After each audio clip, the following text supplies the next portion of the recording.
ألف مبروك لجمهور نادي الاتحاد على الفوز والتأهل. اليوم المباراة كانت مهمة جدا، إن إحنا لازم نحسم إن نقدر نفوز على أي فريق في هذه المجموعة، والحمد لله الاتحاد يتأهل ب 15 نقطة من أصل 18 نقطة. طبعا لا ننسى إنك أنت لما تتأهل كمتصدر هذا الشيء يفرق معاك إنك تباري مركز ثاني، فغالبا يكون مستوى الفروق أقل. لا ننسى اليوم الهدف العالمي الأسطوري من اللاعب صالح العامري، إن شاء الله يستمر على هذا المستوى. من زمان ما سجلنا فاولات، اخر هدف فاول اتذكره كان لكورنادو في الفيحاء. لا ننسى عودة القائد اليوم، حقيقي وجود حجازي شيء مريح جدا لاي اتحاد يا اخي نفسيا كذا. في نفس الوقت جوتا سجل، فهذا الشيء يفرحنا انه اللاعب ممكن ياخذ ثقة، واحنا ان شاء الله جاهزين لاوكلاند سيتي في كاس العالم، وان شاء الله نقدم مستوى يشرف المملكة. حقيقة انا بشكر جمهور الشرايع، دائما جمهور مكة والله يقدم لنا لمسات ممتازة وحلوة جدا.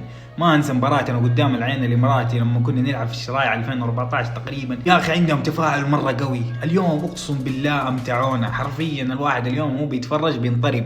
الحمد لله ماشيين مع المدرب بنسق تصاعدي، ثالث مباراه على التوالي فوز، وان شاء الله القادم اجمل. يعطيكم العافيه.